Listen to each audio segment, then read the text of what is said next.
राधे राधे दोस्तों, मैं इलेक्ट्रोमोपैथ doctor RB. Goswami group के सभी सम्मानित चिकित्सक बंधुओं का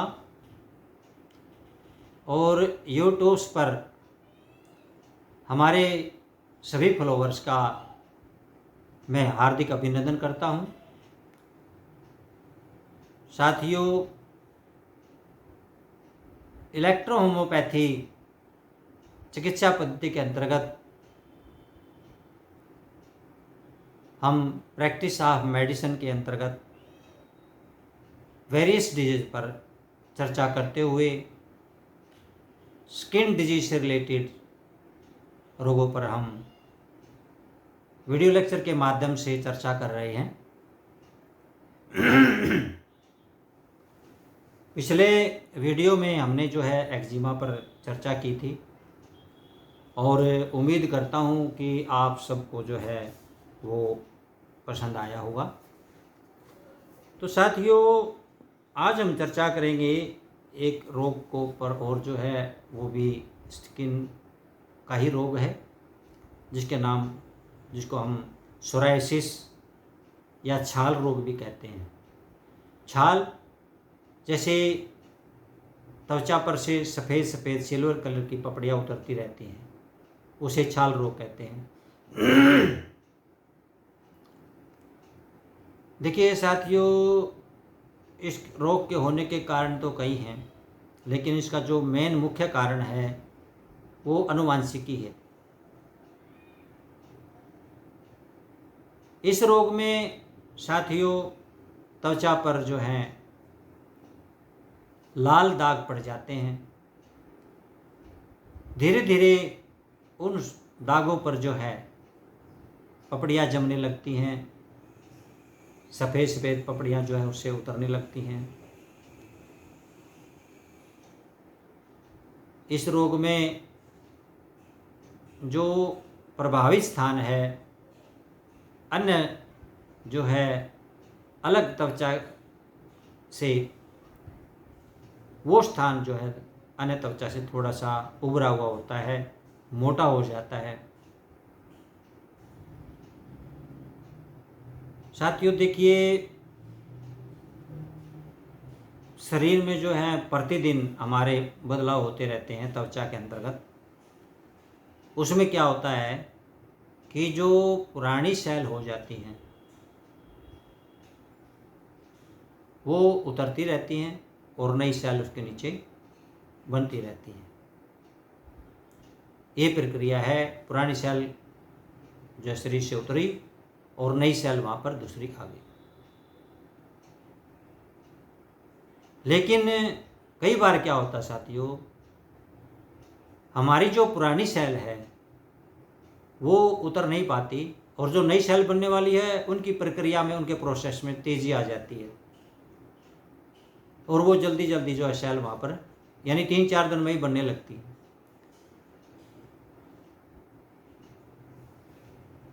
यानी कि जो पुरानी जो सेल्स हैं, स्किन सेल हैं, वो ख़त्म होने से पहले ही नई सेल जो है 3-4 दिन में बन जाती है, जिसके कारण जो है वहाँ पर लाल चकत्ते होने लगते हैं और धीरे धीरे जो है उनसे खून भी आने लगता है, उनमें इचिंग भी होने लगती है और धीरे धीरे जो है उसमें सफ़ेद टाइप का जो है अन्य स्किन स्थान की अपेक्षा उस स्थान पर जो है खुरदरापन जो है, मोटापन, हार्ड जो रफनेस है वो ज़्यादा हो जाती है वहाँ पर।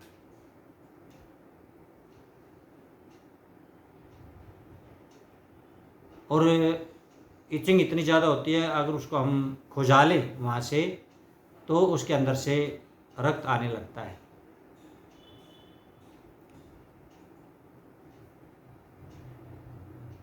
सबसे मेन कारण मैंने आपको बताया है कि ये हेरिडिटरी एक वंशानुगत रोग है।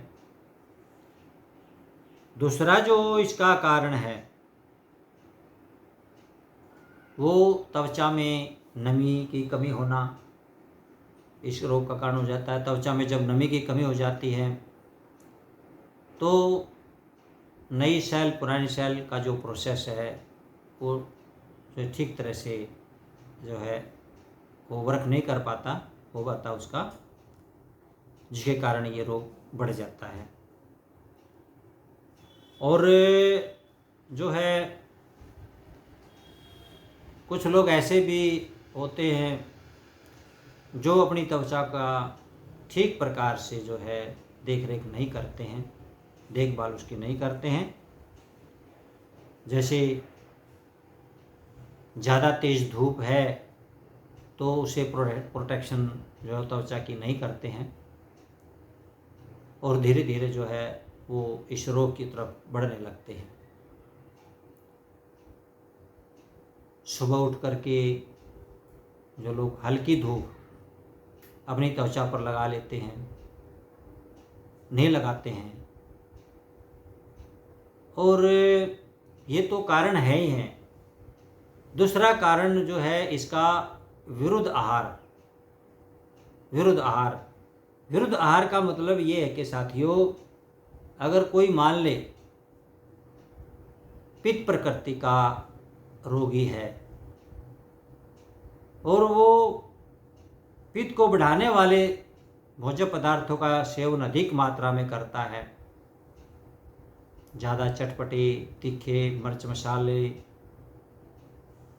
इस टाइप के जो भोजन का वो प्रयोग करता है, तो उसका जो पित्त है और ज़्यादा बढ़ने लग जाता है, और ज़्यादा बढ़ने के कारण बॉडी में जो है टॉक्सिन जो होते हैं वो धीरे धीरे बढ़ने लगते हैं। उनमें से एक कारण ये सोराइसिस का भी है। तो इस प्रकार से जो है सोराइसिस होने के कारण है ये। लक्षणों में बात करें तो लक्षणों में जैसे ज़्यादातर जो है ये गर्दन के पीछे, कमर के पीछे भी हो जाता है, कोहनियों पर भी जो है एल्बो के पास में भी जो है इसकी उत्पत्ति होती देखी गई है, पैरों पर भी इसकी जो है उत्पत्ति होती देखी गई है, पैर के तलों में भी ये हो जाता है, कमर में भी जो है ये पीछे हो जाता है, और इसके अंदर जो है खुजलाने पर जो है इसमें से जो है छाल उतरती है, जैसे कोई सफ़ेद जैसे सिल्वर कलर की छाल होती है, ऐसे वो पपड़ियाँ से उतरती रहती है और नीचे जो है मोटी खाल वो बच जाती है। अगर उसको खुजाओगे तो वो रेड हो जाएगी और ब्लड उसके अंदर से निकलने लगता है। ऐसे रोग में जो है इचिंग बहुत ज़्यादा हुआ करती है, और ज़्यादातर जो सर्दियों के दिन होते हैं उसमें तो जो है इचिंग बहुत ज़्यादा होती है। गर्मियों में क्योंकि त्वचा के अंदर नमी रहती है, और गर्मियों में जो है सर्दियों में जो है वो ड्राइनेस आ जाता है, त्वचा के अंतर्गत नमी जो है वो ख़त्म हो जाती है, जिसके कारण जो है पसीने की ग्रंथियाँ वो जो है श्वेत ग्रंथियाँ रुक जाती हैं। तो उसके कारण भी जो है ये रोग ज़्यादा बढ़ जाता है सर्दियों में। साथियों, सोराइसिस होने की ये रोग जो है लक्षण हैं इसके। अब हम इलेक्ट्रोहोम्योपैथी में जो है इसका ट्रीटमेंट कैसे करें। देखिए साथियों, कई साथी हमारे जो है बहुत अच्छा काम कर रहे हैं, सफलता भी उनको प्राप्त हो रही है, लेकिन जब तक हम रोग को अच्छी तरह से नहीं पहचानेंगे, रोग के रूट को अच्छी तरह से नहीं पहचानेंगे, रोग के कारण को अच्छी तरह से नहीं पहचानेंगे, आप कितनी अच्छी क्वालिटी की आप मेडिसिन दे लो और कितना अच्छा उसका ट्रीटमेंट कर लो, आप जब तक आप उसके असली कारण को नहीं जान पाएंगे, जो रियल उसका जो रीज़न है उसको नहीं पकड़ पाओगे, तो आप ट्रीटमेंट नहीं कर सकते। और यही हमारे साथियों के साथ में हो रहा है। कई साथी हमारे जो हैं विडाल टेस्ट करवा लेते हैं। जैसे एक उदाहरण बताता हूँ आपको, विडाल टेस्ट करवा लेते हैं, और विडाल टेस्ट करने के बाद में जो उसका टाइटर है वो 180 या 120, 160 या 320 इस तरह से जो है टाइटर उसका बढ़ जाता है और जो है रोगी की जो है टाइफाइड की चिकित्सा करने लगते हैं।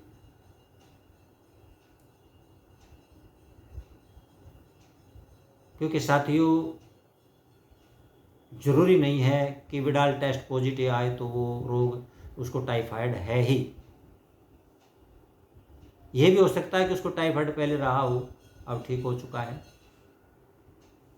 आपने उसका टेस्ट करा लिया और उसके अंदर जो उसके टाइटर जो है वो बढ़े हुए आ गए और आपने उसे टाइफाइड समझ लिया।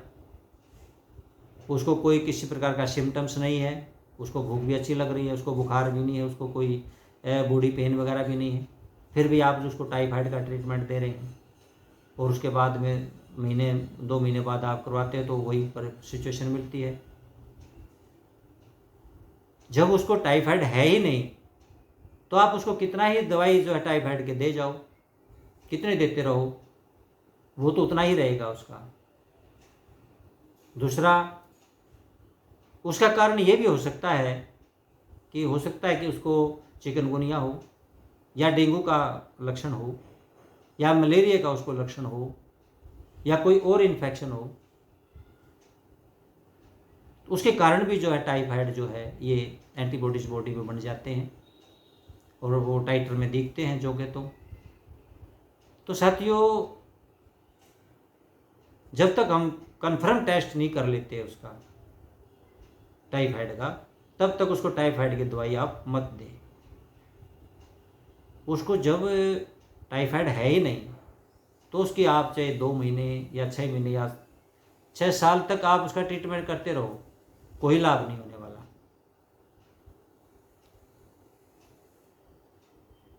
तो साथियों, इसी प्रकार से जब तक हम जो है अच्छी तरह से जो है रूट को नहीं जान पाएंगे, भाई जो ये टाइटर बढ़ा हुआ है ये किसी और भी कारण हो सकता है, उस कारण को नहीं हम खोजेंगे, केवल टाइफाइड के पीछे हम पड़े रहेंगे तो हम उसमें कामयाब नहीं हो पाएंगे उसके अंदर। अभी हमारे एक साथी के साथ भी ऐसा हुआ, 2 साथियों के साथ ऐसा हुआ है कि वो टाइफाइड का ट्रीटमेंट दे रहे हैं, विडाल टेस्ट करवा लिया और उन्होंने टाइफाइड का ट्रीटमेंट शुरू कर दिया। 2 महीने दवाई दिया, 2 महीने बाद भी वही सेम आया। तो मेरा उन साथियों से ये सलाह है कि वो typho.igm और IG ही कराएं। साथियों, ये टाइफाइड का कन्फर्म ट्रीटमेंट है, कन्फर्म टेस्ट है, इसमें डाउट की कोई शंका नहीं है। अगर टाइफाइड है तो पॉजिटिव आएगा और नहीं है तो नेगेटिव आएगा। अभी मैंने जस्ट एक पेशेंट हमारे पास पंजाब से आया हुआ था, उसका जो टाइफाइड विडाल टेस्ट उन्होंने कर रखा था और वहाँ पर 10 दिन दवा भी खाया उसने, लेकिन उसका बुखार नहीं गया, बुखार उसको फिर भी आया उतना ही। तो उसके बाद में वो रिपोर्ट उन लोगों ने मुझे दिखाई, उसमें जो है टाइटर उनका 160-320। मुझे भी शंका हुई कि हो सकता है इनको टाइफाइड हो, लेकिन फिर हमने उसका जो है typho.igm और IgG करवाया। तो साथियों, दोनों के दोनों टेस्ट नेगेटिव थे, उसको केवल वायरल बुखार था। और ऐसे में जो है पंजाब के डॉक्टर साहब ने जो है उसको एलोपैथी की 10 दिन दवाइयाँ दी। अब दवाई देने से उसकी हालत सुधरी तो नहीं, लेकिन बिगड़ जरूर गई, क्योंकि उसकी भूख, उसके लीवर के ऊपर जो है असर उन्होंने अंग्रेजी दवाइयों ने डाला। बड़ी हार्ड जो है उनको एलोपैथी की पेन किलर की मेडिसिन, ऐसी मेडिसिन उसको दे रखी थी। तो साथियों देखिए, जब तक हम उसके एक एक्यूरेट जो है हम रिजल्ट पर नहीं पहुंच जाते, तब तक हमें जो है कोई भी दवा उठा के उसको नहीं देना चाहिए। तो उम्मीद करता हूँ कि साथियों, आपको इस उदाहरण के द्वारा जो है आप समझ पाएंगे, और जब तक कोई भी एक्यूरेट जो है रिजल्ट आपको ना मिले, तब तक आप उस रिजल्ट पर पहुँचे ना कि इसको ये रोग है, डायग्नोस ना करें आप उसको। तो साथियों, सोराइसिस के विषय में हम चर्चा कर रहे थे और इसके ट्रीटमेंट के बारे में भी हम चर्चा करते हैं। देखिए साथियों, स्किन का जो रोग होता है वो बड़ा ही कष्ट साध्य होता है। जो साथी सोचते हैं कि 3-4 महीने में इसको रिजल्ट मिल जाएगा इस दवा से, अगर वो ये उम्मीद करते हैं तो उन साथियों से मेरा रिक्वेस्ट है कि वो स्किन एलर्जी के पेशेंट ना पकड़े। नहीं हो सकता। और सोराइसिस तो बिल्कुल भी नहीं हो सकता। सोराइसिस में कम से कम 1.5 साल से लेकर के 3 साल का समय लगता है उसको जड़मूल से नष्ट करने में। और जो समझो ये कहता है कि मैं 6 महीने में ठीक कर दूंगा या कर दूंगा, साथियों वो जो है झूठा दावा कर रहा है। किसी को जो है कंफ्यूज में, मतलब जो है अंधेरे में मत रखो, उसको क्लियर बता दो ये वंशानुगत रोग है, इसको इतना जल्दी जो ठीक करना आसान नहीं है, कवर करना। इसमें बहुत ही जो है रोगी को भी कष्ट होता है और दवा का खर्चा भी उसका लगता है साथ में। यदि उसने पूरा अपना ट्रीटमेंट करवा लिया तो साथियों तब भी ये 80% ठीक हो सकता है सोराइसिस का रोग। और ये खाली दवा से होने वाला नहीं है, इसके साथ साथ में आप उसका आहार व्यवहार, जो उसका लाइफस्टाइल है, उसका खान पान है, उसको भी आपने जो है चेंज करना होगा, तब जा कर के जो है रोगी ठीक हो सकता है। और साथियों देखिए, मैं तो ये कहता हूँ कि अगर हम ज़्यादातर नेचुरल चीज़ों को नेचुरल रूप में ही प्रयोग करें तो रोग तो कोई होगा ही नहीं। रोग कब होता है? जब ये मानव अपनी कलाकारी करके भोजन को तैयार करता है। वो भोजन जब खाया जाता है तो उस भोजन में पौष्टिक के साथ साथ जो है अवगुण भी बहुत ज़्यादा हो जाते हैं। कहीं स्पाइसी ज़्यादा हो गया है, कहीं मीठा ज़्यादा हो गया है, कहीं पर ऑयल ज़्यादा हो गया है। तो इस प्रकार के जो है उसके अंदर कलाकारी हो जाती है। अच्छा रहे कि जो रोगी है उस रोगी को आप जो है एक डाइट उसकी बना दे, उसको फ्रूट पर रखें, उसको फ्रूट जूस पर रखें। तो इस तरह से अगर हम सेवन कराएं, और साथियों टाइफाइड नेगेटिव हो जाता है, टाइफोडोट आईजीएम और आईजीई। ये मेरा अपना तजुर्बा, 10 साल के पुराने मरीज को हमने ठीक किया है। लेकिन खान पान उसका चेंज करके, ऐसे नहीं खाली आपने उसको दवा दे दिया और घर भेज दिया कि दवा खाते रहिएगा। दवा तो खाता रहा है लेकिन उसका लाइफस्टाइल तो नहीं बदला। वो तो जो का तो जो है खान पान अपना जो है खाना खा रहा है, भोजन कर रहा है, तो उसे वो ठीक नहीं होगा बिल्कुल भी। साथ में खान पान का भी विशेष ध्यान रखना जरूरी। और मैं हर वीडियो लेक्चर में तकरीबन ये सभी साथियों को बोलता हूँ कि खान पान का विशेष ध्यान रखें। क्योंकि साथियों जो भी साथी हमारे कई बार जो है ना स्किन एलर्जी संबंधित, डिजीज संबंधित प्रश्न पूछते हैं या कोई ऐसा क्रोनिक रोग के बारे में पूछते हैं, तो सबसे पहले हम उनको यही बोलते हैं कि खान पान का विशेष ध्यान रखना। तो उसका ध्यान का मतलब यही है कि उसका खान पान आपने चेंज करना है, जो वो खा रहा है उसके लाइफस्टाइल को चेंज करना है, उसके जीवन की शैली को जो है चेंज करना है, परिवर्तित करना है, परिवर्तन उसमें करना है, तब जा कर के रोगी जो है वो ठीक हो जाता है। तो साथियों ट्रीटमेंट के बारे में बात कर लेते हैं। इलेक्ट्रोहोम्योपैथी में हम जो है इसके अंदर क्या ट्रीटमेंट देंगे। तो इलेक्ट्रोहोम्योपैथी में जो है हमारा फर्स्ट कंपोजिशन बनता है साथियों, तो इसके अंदर हम S1 बहुत लाइट मात्रा में इसके अंदर लेते हैं। S1 हमने D4 से जो है 30 ml में 5 ड्रॉप लिया है, L1 की 20 ड्रॉप, A3 की 20 ड्रॉप, ये हमारा बीपी वाला फार्मूला है, लेकिन इसके अंदर जो है थोड़ा सा ड्रॉप जो है वो S1 की कम डालनी है, और L1 और A3 का जो है जो टॉक्सिन को बाहर निकालते हैं उनको थोड़ा ज़्यादा डालना है। इसके अतिरिक्त जो है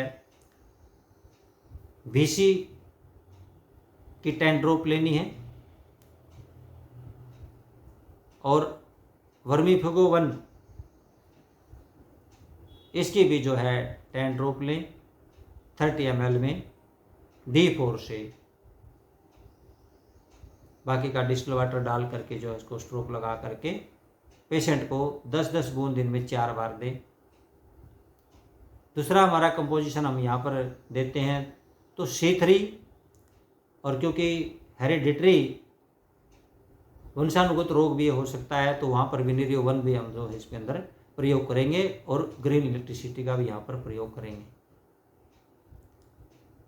तो यहाँ पर जो है इनकी 5-5 बूंदें हम सबकी देंगे, 30 ml में डालेंगे D4 से, और 10-10 बूंद जो हैं इसकी दिन में 4 बार ही दें।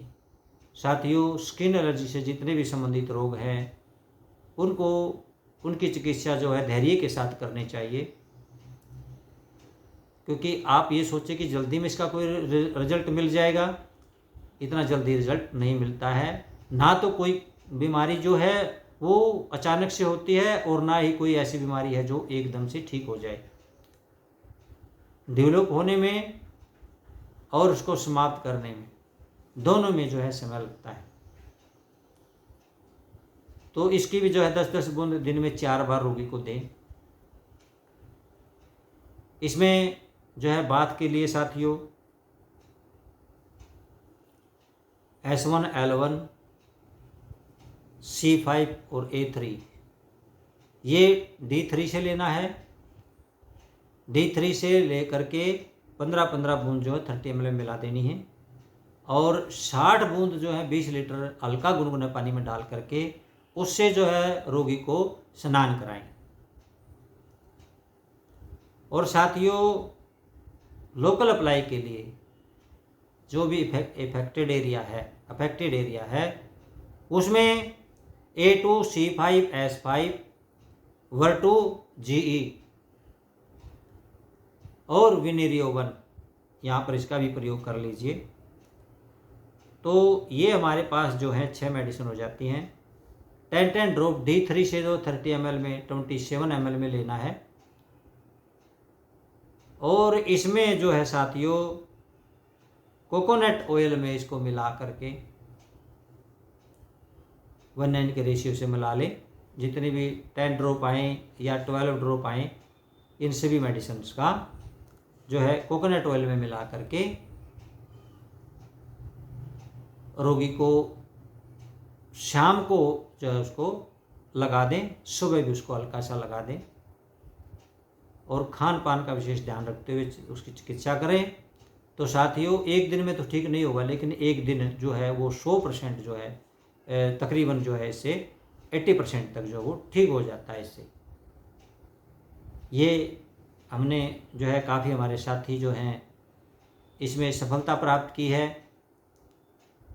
और अगर मरीज रोगी ये ठान ले कि मुझे तो ठीक होना है और अपना खान पान जो है वो अच्छा कर ले, तो वो जड़ मुक्त भी रोग ठीक हो सकता है।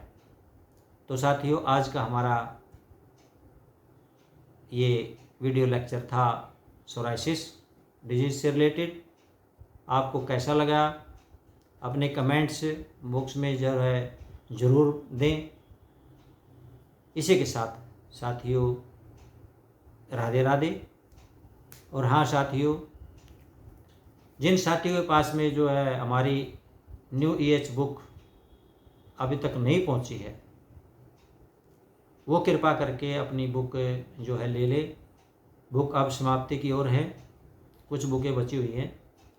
जो नए हमारे साथी हैं जिन्होंने अभी अभी पर्दापरण जो है इलेक्ट्रोहोम्योपैथी चिकित्सा पद्धति में किया है और जो कुछ करना चाहते हैं, उनके लिए ये बुक जो है बहुत ही लाभकारी है, और एक एक ट्रीटमेंट जो है बहुत ही इफ़ेक्टिव प्रभावकारी जो है ट्रीटमेंट उसके अंदर हमने प्रैक्टिस ऑफ मेडिसिन के अंदर दिया गया है। और जो शुरुआत में है फिजियोलॉजी एनाटॉमी की संक्षिप्त जो है ब्रीफली जानकारी दी गई है, और मैट्रिया मेडिका में भी जो है 38 मेडिसिन की जानकारी दी गई है, और भी जो है कंपोजिशन बनाने से संबंधित भी जानकारी उसके अंदर दी गई है, कैसे ग्लोबुल्स बनानी है, कैसे ओटमेंट बनाना है, कैसे कंप्रेक्स बनाना है। तो इस तरह के जो हैं वो चीज़ें सब बताई गई हैं। तो जो नए हमारे साथी अभी जो है अपना चिकित्सा कार्य शुरू करने जा रहे हैं उनके लिए बहुत ही लाभदायक पुस्तक है। तो वो पुस्तक मंगा सकते हैं, हमारे जो स्क्रीन पर नंबर दिया गया है इसी नंबर से वो जो है संपर्क कर सकते हैं और वो बुक अपनी मंगा सकते हैं। तो साथियों आज के लिए बस इतना ही। राधे राधे।